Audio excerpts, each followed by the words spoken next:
3, versículos del 1 al 13.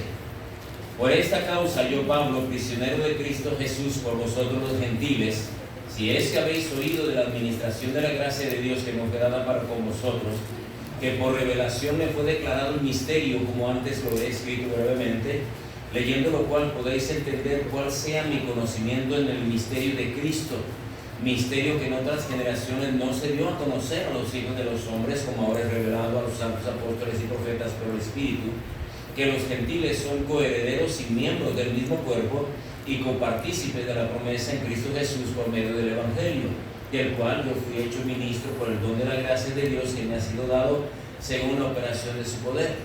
A mí, que soy menos que el más pequeño de todos los santos, me fue dada esta gracia de anunciar entre los gentiles el Evangelio de las inescrutables riquezas de Cristo y de aclarar a todos cuál sea la dispensación del misterio escondido desde los siglos en Dios, que creó todas las cosas, para que la multiforme sabiduría de Dios sea ahora dada a conocer por medio de la Iglesia a los principados y potestades en los lugares celestiales, conforme al propósito eterno que hizo en Cristo Jesús nuestro Señor, en quien tenemos seguridad de acceso con confianza por medio de la fe en Él, por lo cual pido que no desmayéis a causa de mis tribulaciones por vosotros, las cuales son vuestra gloria.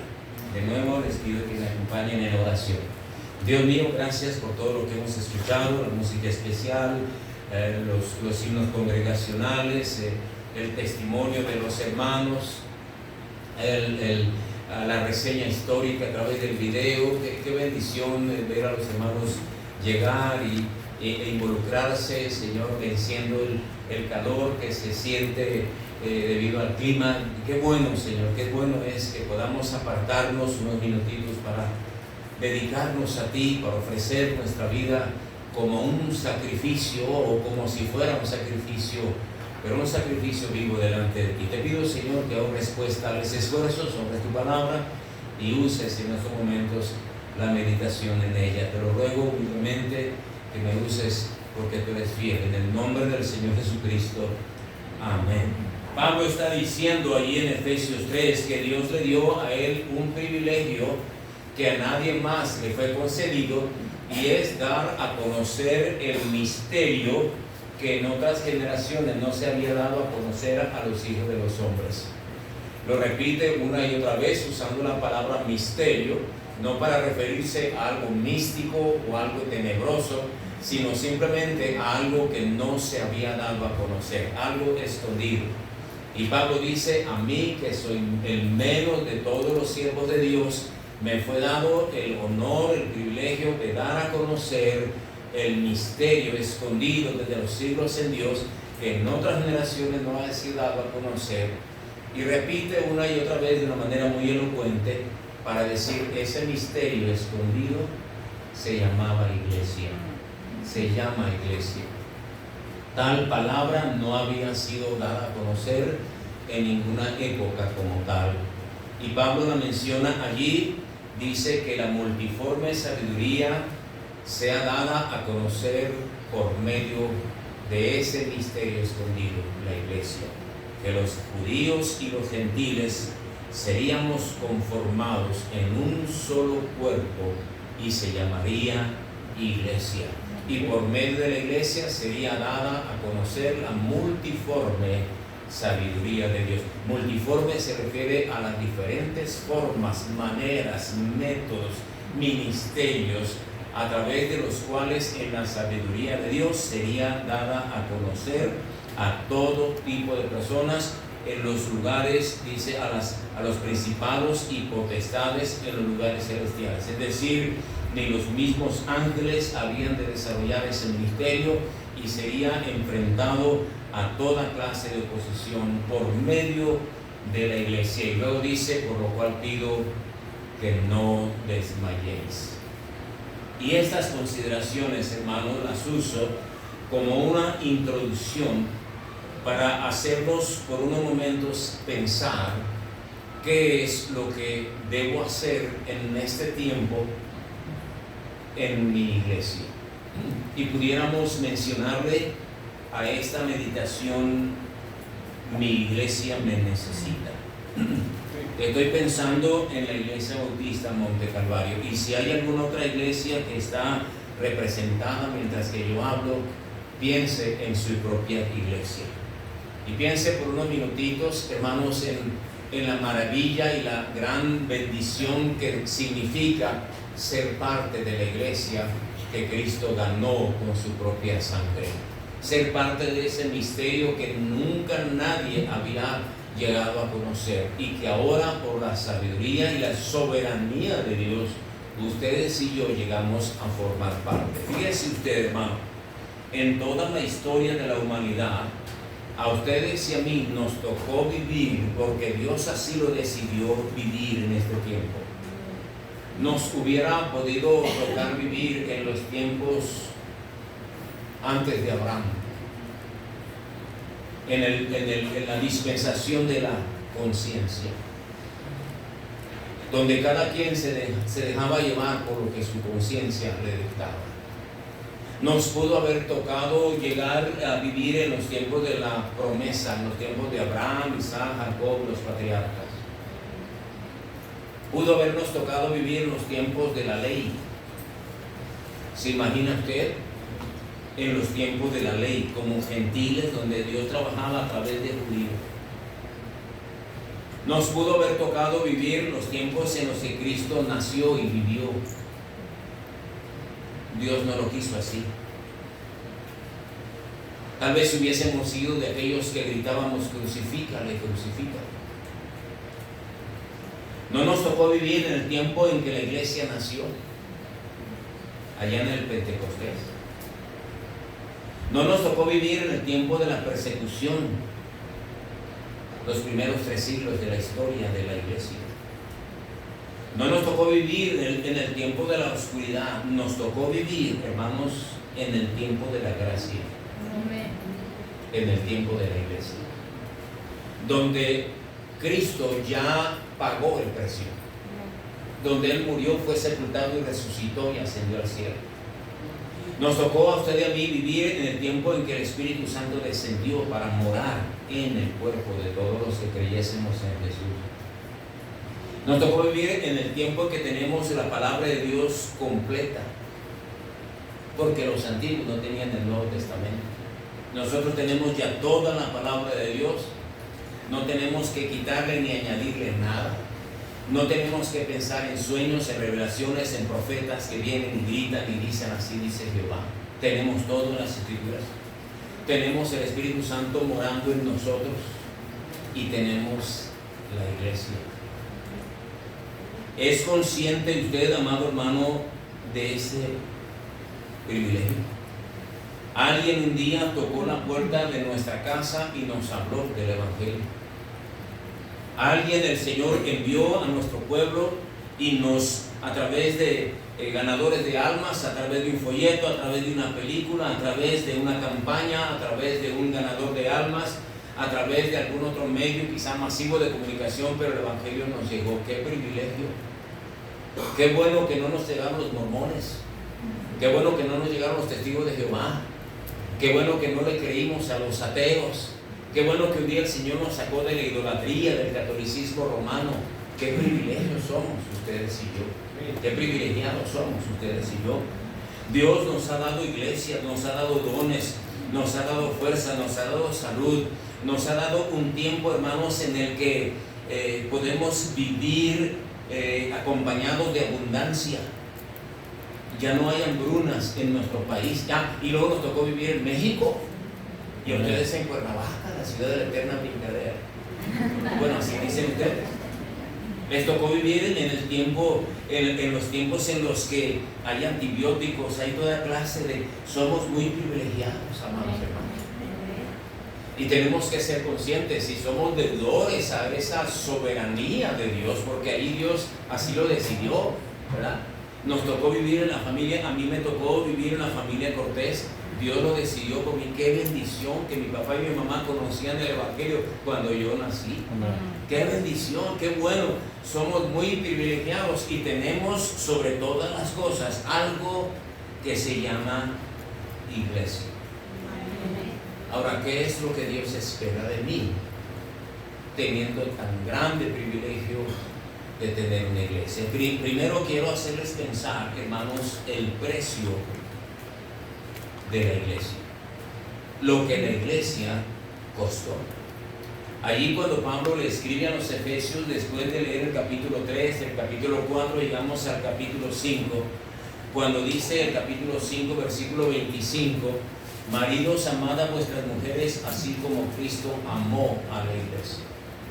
El precio que Cristo pagó por la iglesia, amados hermanos, es un precio que va más allá de toda medida. Y dice ahí en Efesios 5:25 que Cristo amó a la iglesia al grado de que se entregó a sí mismo por ella. Cristo dejó su trono de gloria, dejó su majestad, dejó su posición, dice la escritura de Filipenses capítulo 2, no estimó el ser igual a Dios como cosa que aferrarse, sino que se despojó a sí mismo, tomando forma de siervo. ¿Y sabe qué es lo que hizo el Señor con eso? Pagó el precio por la iglesia. Él la compró. Él la compró con su sangre. Dice la Biblia en 1 de Pedro que nosotros fuimos comprados, no con oro o plata, sino con la sangre preciosa de Cristo. El precio que la iglesia tuvo que pagarse, que tuvo que costar, fue el precio del amor de Dios por nosotros, porque de tal manera amó Dios al mundo y se entregó por nosotros. Y dice el versículo 26, para santificarla, habiéndola purificado en el lavamiento del agua por la palabra. El precio que Cristo pagó por la iglesia fue el precio de su sangre.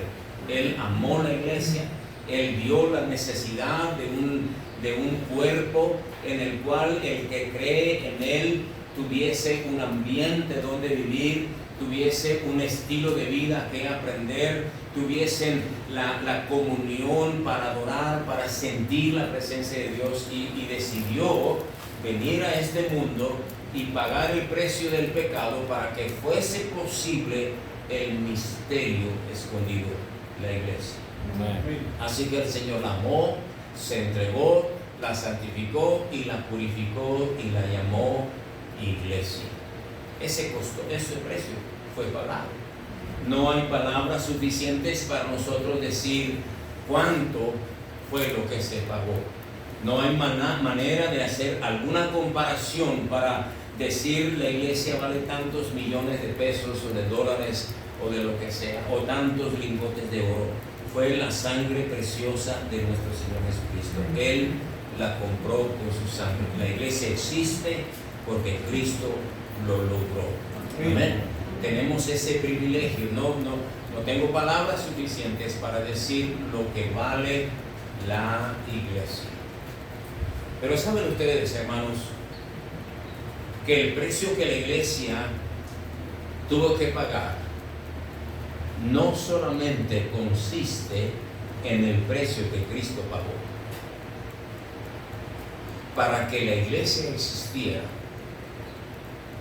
tuvieron que pagar el precio aquellos primeros creyentes que se unieron, aquel misionero que decidió, aquel sea extranjero o nacional que dijo yo quiero comenzar una obra en tal colonia, en este caso que es la 28 de agosto. Él pagó un precio. Él dijo yo voy a ir. Vieron ustedes el video, pues empezaron una carpita sin luz, sin pavimento, sin nada. Tuvieron que aguantar el rechazo, la crítica, quizá pedradas de los vecinos, quejas de los vecinos, cuántas cosas. Los hermanos que pasaron aquí al frente se conmueven de recordar. Vieron a la hermana Goyita, fueron a la hermana Rosita, vieron a la hermana Miriam, vieron al hermano, ya no me acuerdo cómo se llama, el hermano que dicen aquí está, y el pastor lo reconoce porque ellos pagaron un precio. Y aquí se hicieron viejos, aquí se acabaron, aquí ya el hermano tiene que usar bastón, le tienen que ayudar a subir la plataforma, pero aquí están, pagaron el precio de la fidelidad, ¿verdad? Y gracias a Dios por gente que estuvo dispuesta a pagar un precio para que nosotros tuviésemos lo que tenemos ahora. El precio que Cristo pagó y luego el precio que los fundadores Pagaron. Cada iglesia tenemos nuestra historia. Y seremos muy justos en recordar los nombres de aquellos hermanos que dijeron yo voy. Algunos claudicaron, es cierto. Hay algunos que antes eran muy fieles y muy animados, pero ganaron a otros. A lo mejor ellos ya se fueron y andan por allá, o se fueron o se murieron, no vayan a saber dónde andan, a lo mejor se volvieron pentecostales, pero dejaron un fruto aquí. Se perdieron beneficios que Dios un día les quería dar en la eternidad, ¿verdad? Pero dejaron un fruto aquí, y en los anales de la historia de nuestras iglesias deben estar los nombres de aquellos hermanos que pagaron el precio.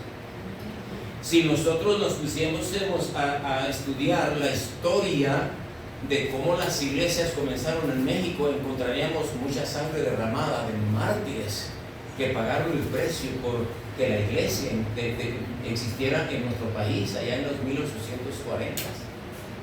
Cuando el evangelio llegó a nuestro país, hermanos, había persecución. Entraron primero los colportores vendiendo Biblias, y tenían que ser muy cautelosos porque los apedreaban, los expulsaban, los corrían. Cuando empezaron los primeros servicios a reunirse, el cura sonaba la campana y la gente se le venía encima a los primeros cristianos, y a muchos de ellos los mataron, pero pagaron el precio a muchas veces de su vida. Y aquí, hermanos, en nuestro país, aquí en el interior del país, hubo mucho derramamiento de sangre para que ustedes y yo pudiéramos tener esta libertad, pudiéramos cantar, pudiéramos sonar la trompeta, pudiéramos multitud de creyentes reunirnos y decir alabo y bendigo el nombre del Señor, ya no a los ídolos, ya no creo en el Papa, ya no creo en la Virgen, creo en Cristo y proclamo el nombre del Señor Jesucristo. Pero muchos pagaron un precio por eso, ¿no es cierto? Ahora, en tercer lugar, el pastor paga un precio por la iglesia. En Efesios capítulo 4, versículo número 10, dice Efesios 4:10, el que descendió es el mismo que también subió por encima de todos los cielos para llenarlo todo. Y él mismo, ¿quién? El que descendió, Cristo, constituyó a unos apóstoles, a otros profetas, a otros evangelistas, a otros pastores y maestros, a fin de perfeccionar a los santos para la obra del ministerio, para la edificación del cuerpo de Cristo. Y déjame hacer un alto aquí. Dice que el mismo Señor que compró la iglesia constituyó a apóstoles, a profetas, a pastores, evangelistas y maestros. ¿Sabe usted que los apóstoles ya no existen? Los apóstoles que el Señor dejó en la iglesia, todavía la Biblia no existía.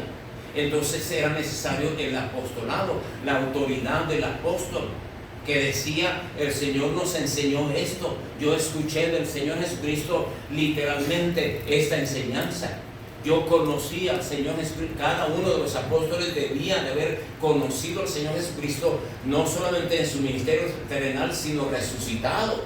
El requisito para ser apóstol. Los apóstoles terminaron su ministerio. Ya no hay apóstoles. Ya se murieron. El último fue Juan. Efesios 2:20 dice que nuestras iglesias se edifican en el fundamento de apóstoles y profetas. Ya no hay apóstoles. Hay falsos apóstoles. El apóstol que está en la cárcel, ese Joaquín Arón, no es apóstol, es un sinvergüenza que se autodenomina apóstol. Y hay muchas iglesias que dicen, soy el apóstol. No, nunca escuche gente que dice ser apóstoles. Eso es contrario a las escrituras. Ya acabaron su ministerio los apóstoles. Los profetas también. El profeta existía mientras que la Biblia no se terminaba de revelar. Dice 1 Corintios 13 que la profecía se terminaría cuando viniera lo perfecto. Y yo creo firmemente que lo perfecto es la palabra de Dios. Así que ya no hay profetas. Ya hicieron su trabajo los profetas. Ya no tengo nada que añadir. Yo estaba dando la escuela dominical un día en la iglesia y se metieron unos vestidos con todas blancas, barbones, hombres y mujeres.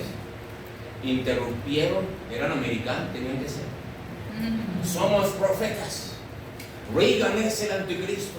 Vendrá un gran maremoto a Tijuana. Yo nomás le hice una seña así, los pies, los sacaron de cantarito. Y vociferaron por la calle que nosotros, que no sé qué. Reagan ya se murió con el anticristo. Y no ha llegado un maremoto a Tijuana, que llegue, a lo mejor ya sabemos que la falla de San Andrés, ya lo sabemos, no hay nada nuevo que los profetas nos quieran comunicar. Y si nos dicen algo que no está en la Biblia, gracias, no lo necesito. Y si nos dice algo que está en la Biblia, pues gracias, yo ya lo tengo, ¿no es cierto? Los profetas terminaron su ministerio. Dice que el Señor constituyó a algunos apóstoles y profetas. La iglesia primitiva tenía apóstoles y profetas, porque no tenían el Nuevo Testamento. Pero luego dice que el Señor dejó pastores, evangelistas y maestros. Eso sí existía, pastores, unos feos, otros guapos, unos feos, otros guapos, unos gordos, otros flacos, pero pastor. Y el pastor dice que tiene la tarea, primeramente, de perfeccionar a los santos. Qué tremenda tarea. Que el que se convirtió al Señor cada día sea más perfeccionado. Los santos son los, no es San Pedro y San Judas y San Antonio de la Cruz, está hablando de los creyentes. El pastor tiene que pagar el precio de perfeccionar a los santos. ¿Usted se imagina lo que eso significa? Que el borracho deje de ser borracho, que el corajudo deje de ser corajudo, que la chismosa deje de ser una chismosa, que los niños aprendan a respetar, que aprenda el esposo a respetar a su esposa, la esposa a respetar a su esposo y sujetarse a él, que los hijos aprendan a obedecer a los padres. Todo eso, ¿sabe dónde se aprende? En la iglesia. ¿A través de quién? Del pastor. No el apóstol, el profeta, ya no existen eso. Pastores. Eso, hermanos, significa un precio alto que se tiene que pagar. Dios los constituyó, dicen, nos constituyó como pastor. Óigame, qué tremendo trabajo. Dice la Biblia que un día vamos a dar cuentas. Hace poquito, allá en la sala de junta, donde reunimos todos los que trabajamos en la iglesia, y de Poconeto le llamamos staff, ahí medio fifi. Una de las secretarias que cumplió años, y empezamos a acordarnos de cómo ella llegó y el hermano fulano y la hermana sultana, y empezaron a hablar de aquel hermano, de aquella hermana, y se acuerdan de esto y el otro. Mientras más hablaban, yo más triste me sentía. Y como que se dieron cuenta de que estaban hablando mucho mi asistente, mi hijo, el otro asistente. Y dije, ¿sabe qué es lo que me pone a pensar todo esto? Las cuentas que yo tengo que dar en aquel día por todo esto. ¿Por qué se fueron? ¿Qué no les pregunté? ¿Por qué no los busqué? ¿Por qué no los llamé? ¿Por qué no los amé? Quizá no los perdoné. ¿Qué cuentas daremos en aquel día? Porque es un precio que tenemos que pagar. Perfeccionar a los santos.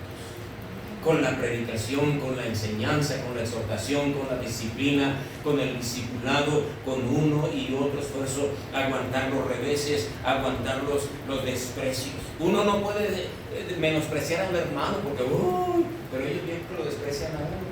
Y uno tiene que decirle, Dios le bendiga. Y no cargar con ese desprecio, porque tenemos un precio que pagar. El precio que Cristo pagó, el precio que los fundadores pagaron y el precio que el pastor está pagando, a fin de perfeccionar a los santos para la obra del ministerio. O sea, tiene que entrenarlos. No todos los que tocan trompeta pueden venir aquí. No todos los que saben, tienen muchos talentos, tienen que ser perfeccionados, tienen que ser ejemplo. No por tener mucha gente, tenemos que asegurarnos que no solamente tienen talento, sino cómo respaldan con su vida el ministerio que desarrollan. Para la obra del ministerio. Ay, Señor, no solamente para que sean buenos hermanos, caray, buenos esposos, buenos maridos, buenas mujeres, buenas esposas, buenos hijos, buenos líderes, buenos trabajadores, que no sean haraganes, que sean responsables, que cumplan su deber, que sostengan a la familia, no solamente, sino que sean siervos de Dios. Válgame Dios. Dirían eso, ¿no? Válgame Dios. Que el Señor nos dé la sabiduría y la fuerza para pagar ese precio, perfeccionar a los santos para la obra del ministerio, dice, para la edificación del cuerpo de Cristo. El pastor tiene que trabajar en la edificación, no solo del edificio, de la edificación del cuerpo de Cristo, que crezca. que el hermano que llega a convertirse se haga más maduro y se reproduzca, y aún la brillo a aumentarle al otro y otro más. Y el hermano que era un indigente, que el hermano era un esclavo del vicio, se convierta en un predicador, en un maestro de escuela dominical. Que la hermana que era una viborita sea una piadosa en las cosas del Señor. Qué tremendo el precio que se tiene que pagar. Cristo pagó el precio. Los fundadores pagaron el precio. Ahora el pastor tiene que pagar su precio. Perfeccionar los santos para la obra del ministerio hasta que todos, estoy en Efesios 4:13, hasta que todos llegamos a la unidad de la fe. Válgame Dios, tenemos que pagar el precio de la unidad, promover la unidad. No se peleen, perdonen, vengan, vamos a ver qué hacemos, les promovemos pozole, libre, barbacoa, tamales, a ver qué. Vengan hermanos, perdónense, vamos a convivir, vamos a pasar un buen tiempo, se va a casar una familia, se va a celebrar tal aniversario, venga, vamos a tener unidad entre nosotros. Y yo veo en esta iglesia que hay unidad. Y yo como predicador puedo percibir cuando hay el ambiente pesadito, se percibe. Hay una iglesia, bueno, iba a decir que hay un Obregón, pero mejor no digo que fue en Obregón. Se sentía el ambiente tan pesado. Yo le dije, pastor, te voy a dejar un grillero aquí. 2 semanas después lo corría. Se siente el ambiente. Hermano, contribuya al ministerio del pastor, promoviendo la unidad. No la separación, no los chismes, si a usted no le consta lo que se dice de ese hermano, cállese la boca. Y si usted de algún hermano caído, dice la palabra de Dios, restáuralo con espíritu de mansedumbre, considerándote a ti mismo, no sea que tú también seas tentado. Contribuye a la unidad. Dice el versículo 14, para que no seamos niños fluctuantes, llevados de todo viento por doctrina, por estratagema de hombres que para engañar emplean con astucia las artimañas del error. Quiere decir que el hermano tiene que madurar. El creyente, hermanos, tiene que cada vez seguir las instrucciones, las indicaciones, los programas de alguien que Dios puso en la iglesia, que se llama pastor. Con su compañera, con sus dones, sus habilidades, con su familia, están pagando un precio. Los hijos de los pastores pagan un precio bien caro. Y eso que eres hijo del pastor, mira al hijo del pastor como si por ser hijo del pastor fuesen perfectos. Muchos hijos de pastores se han desalentado por culpa de los hermanos, por culpa de ustedes, que no se tientan el corazón para hablar mal de los hijos del pastor. En vez de ayudarlo, de animarle, niñito, sigue adelante. Yo sé que batallas, yo sé que se te exige mucho, pero tienes que ser tú, sigue adelante. Amen. Tienes que seguir adelante. Dios está contigo, Dios tiene bendiciones para ti. Los hijos de los pastores van a recibir galardones más grandes que el mismo pastor. La esposa del pastor va a recibir galardones más grandes que el propio pastor. Porque al pastor todos lo quieren, al pastor hasta le piden que firme la Biblia, como si fuéramos artistas. Al pastor le aplauden y la esposa. ¿Quién la reconoce? Muchas veces la desprecia, muchas veces la ignora. A los hijos del pastor se los comen vivos. Pero es un precio que tenemos que pagar. Cristo pagó el precio de la iglesia. Los fundadores pagaron un precio de la iglesia.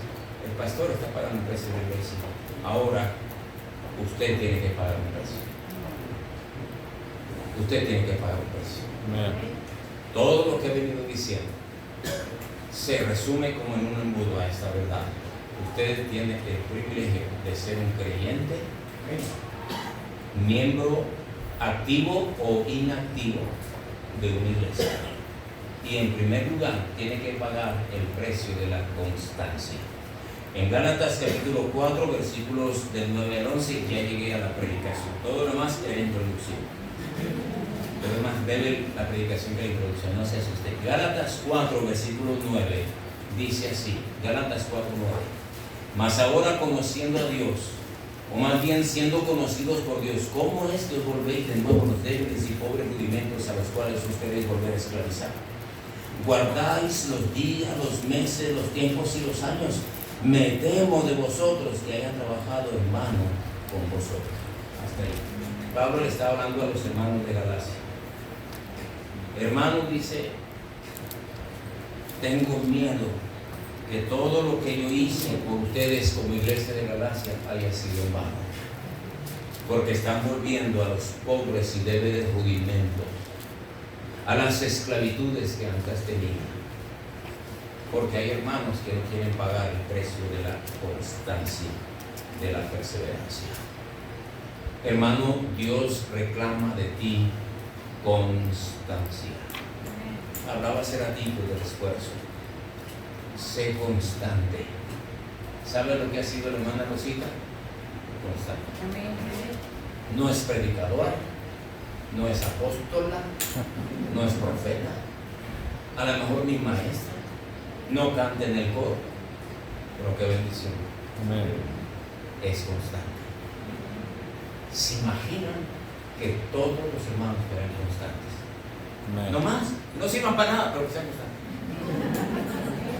Aquí estoy, pastor, aquí estoy. ¿Ah? Si el pastor dice, vamos a tener un culto a las 5 de la mañana, aquí está. Velada de oración, hermanos, hasta las 12 de la noche, medianoche, es más, hasta las 6 de la mañana, constantes. ¿Sabe usted que la obra de Dios se ha hecho en base a los constantes? Amén. ¿Ha sido usted constante? Constante. En el verano y en el invierno, en frío, en calor, en amenazas o sin ellas, en comodidades o incomodidades, con carro o sin carro, a pie o en caballo, ha sido usted constante. Cristo ya pagó el precio. Los fundadores ya están en el cielo, muchos de ellos. El misionero ya se regresó a Estados Unidos, a lo mejor por la enfermedad de su esposa, no sé. El pastor está pagando un precio, ¿qué de usted? Constante, constante, constante. Uno recorre la mirada desde la plataforma y la mirada, y los hermanos siempre se sientan en el mismo lugar, gracias a Dios. No porque uno les dice, es que somos territoriales. Cuando un hermano no viene, uno se da cuenta que el lugar está vacío. ¿Y sabe qué? Le duele a uno. Porque el pastor está pagando un precio, preparó el sermón, oró al Señor, madrugó, clamó al Señor, organizó el programa, preparó los himnos para preparar el corazón de los hermanos, y tú no estabas. Eso duele. El precio de la constancia. Si tan solo fueras constante, si tan solo dijeras, si mi Cristo pagó un precio tan alto, yo que lo menos que puedo hacer, ser constante. El otro precio que tú tienes que pagar se llama consagración. En Efesios capítulo 5, versículo 27 dice así: a fin de presentársela a sí mismo, hablando de Cristo que amó a la iglesia, a fin de presentársela a sí mismo una iglesia gloriosa, que no tuviese mancha, ni arruga, ni cosa semejante, sino que fuese santa y sin mancha. ¿Por qué nos cuesta tanto la consagración? Consagración es la palabra que define entrega total. El beisbolista está consagrado al béisbol, el futbolista está consagrado al fútbol. Está dispuesto a romperse un tobillo, romperse un menisco, un tendón de la rodilla, está dispuesto a madrugar, se esfuerzan por no desvelarse, por no tomar café, por no tomar Coca-Cola, por no andar de briagos, porque están consagrados al deporte. El boxeador, el corredor, están consagrados a eso y se abstienen de muchas cosas porque ese es el motivo de su vida. El artista, el creyente está consagrado a su Señor. Consagración, dedicación.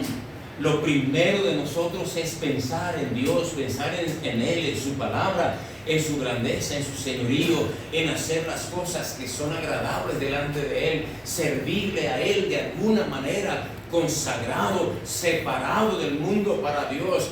No mundanos el sábado y cristianos el domingo. No cristianos el domingo y mundanos el resto de la semana, consagrados al Señor. El cristiano es creyente en el domingo y la semana y la vida entera. Se conoce que uno es cristiano aquí y allá y acullá, consagrados al Señor, el precio de la consagración. Hay muchas iglesias muy liberales. ¿Por qué los hermanos no quieren pagar el precio de la consagración? Dejar el alcohol, dejar el cigarrillo, dejar los vicios, dejar la inmoralidad, dejar las fiestas, dejar las cosas mundanas. Cristo pagó el precio. El pastor lo está pagando. Los fundadores lo pagaron. Ahora te toca a ti el precio de la constancia, el precio de la consagración, el precio de la comunión. En Filipenses 1:5, por vuestra comunión en el Evangelio. Bueno, desde el versículo 3, doy gracias a mi Dios siempre que me acuerdo de vosotros, dice Pablo a la iglesia de Filipos, siempre en todas mis oraciones, rogando con gozo por todos vosotros, por vuestra comunión en el Evangelio desde el primer día hasta ahora. La comunión, hermanos, es un diseño de Dios. La comunión dice la Biblia en el Salmo 133, es algo que es agradable al Señor. Cuando la iglesia está reunida, cuando la iglesia está en armonía con nosotros, dice el Señor cuán bueno y cuán delicioso es.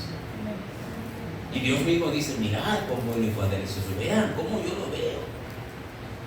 El Señor se goza en nuestra comunión. Por eso el diablo busca dividir nuestra comunión, sembrar cizaña para que no haya comunión entre nosotros. Comunión con el Evangelio, comunión con los hermanos, comunión en nuestras actividades sociales, en nuestras actividades congregacionales, en cada una de nuestras celebraciones, la dulce comunión. ¿Sabe usted, hermano, que cuando el pastor despide el culto con una oración, o el que él asigne se despide, no termina todo? ¿Sabía usted que cuando los hermanos, ya decimos hermanos, están despedidos, y por lo menos yo acostumbro decirlo, menos en la pandemia, salúdense unos a otros? ¿Sabe que el Señor sigue siendo presente? Porque Él ve nuestra comunión. La Biblia dice en Hechos capítulo 2 que los hermanos adoraban cantando al Señor y que tenían comunión, ¿no? Comían juntos con alegría, sencillez. Allí está el Señor, una dulce comunión. Así que ahorita nos vamos a comer, a ver qué, pero la comida es lo de menos, es la comunión. Amén. El joven dándole la silla al más anciano, los varones cediéndole la silla a las damas, buscando el bienestar de todos. Hay hermanos que hasta sacan el tacate para llevarse, pero no les importa si nosotros no lo alcanzan, ellos quieren. Eso no es comunión. Comunión es el precio que usted tiene que pagar, porque la gente nos ve. La gente nos ve. Imagínense usted que este servicio de aniversario fuese con unos, ¿qué serán? Unos 20 hermanos aquí. El mismo culto, el mismo sermón, los mismos signos, la misma lectura, el mismo predicador, la misma predicación. Y nos vamos. Y alguien te pregunta, ¿qué tal estuvo el servicio? Pues bien. Cantamos ahí. ¿Y cuántos estaban? Pues eran como 20, 25. Qué triste. Pero si alguien te pregunta, ¿qué tal estuvo el servicio? No, había gente hasta allá atrás. Estaba lleno. Los mismos himnos, la misma música, todo lo mismo, pero había comunión. Hermano, por eso digo, paga el precio de la constancia, paga el precio de la consagración, paga el precio de la comunión y paga el precio de la convicción. La convicción tiene que ver con la doctrina. Segunda de Timoteo 1:12 dice, porque yo sé en quién he creído. El precio de la convicción. Escúcheme eso, hermano, así casi voy a terminar. ¿Sabe qué es lo que más le duele a uno? A nosotros como pastores y maestros, y también al corazón de Dios, sin duda alguna, es que usted se vaya a otra iglesia donde hay aplausos, donde hay desorden, donde hay batería, hasta iglesias como La Roca, donde tienen lucecitas y un mito así para imitar el mundo, y luego venga usted y diga, es lo mismo. Es lo mismo, pastor. Es igual. ¿Qué? Es lo mismo. ¿No notas ninguna diferencia? Pues sí, la música un poco escandalosa, pero es lo mismo. Y uno dice, Dios mío, ¿qué les enseñaste? No quieren el precio de la convicción. La convicción, hermanos, indica esfuerzo y sacrificio por la doctrina que hemos aprendido. Hermano, escúcheme bien, la doctrina permea toda la iglesia. La doctrina está plasmada en la congregación de los creyentes, desde la manera en la que nos saludamos, hasta la manera en la que adoramos, hasta la manera en la que reaccionamos. Usted saluda a un hermano y dice, bendiciones, y uno dice, este hombre medio carismatizado. ¿Qué conoce? Dios te bendice. Ya se va la roca este. Desde el saludo. Varón de Dios, pentecostal. ¿Sí o no? ¿Sí? Paz de Cristo, apostólico. La doctrina permea nuestras actividades. Hay que aprender la doctrina. Conocer lo que Cristo pagó por la iglesia, hermano. No nada más hacer un grupo de gente que vivan como quieran y adoran como quieran y se vistan como quieran y hagan las cosas como quieran. Hay doctrina, hay convicción. Yo sé quién he creído. Por eso usted plántese en la iglesia como palmera. Como palmera. ¿Saben por qué la palmera? Porque la palmera, los vientos nomás se dobla, pero no se cae. Al contrario, se arraiga más.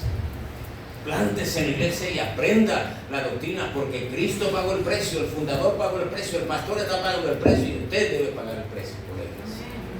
Es lo que espera de nosotros. Si Cristo no viene antes, el pastor y su familia van a seguir. Algunos de ustedes van a seguir adelante, otros van a quedar tendidos en el terreno, pero muchos más van a venir. La iglesia será bendecida con usted o sin usted, pero no se salga del camino para que usted alcance la bendición de lo que Dios tiene por los hermanos que están dispuestos a pagar el precio. El pastor, su familia y los fieles que están dispuestos a pagar el precio de la iglesia. Piense, el Señor me dio una iglesia.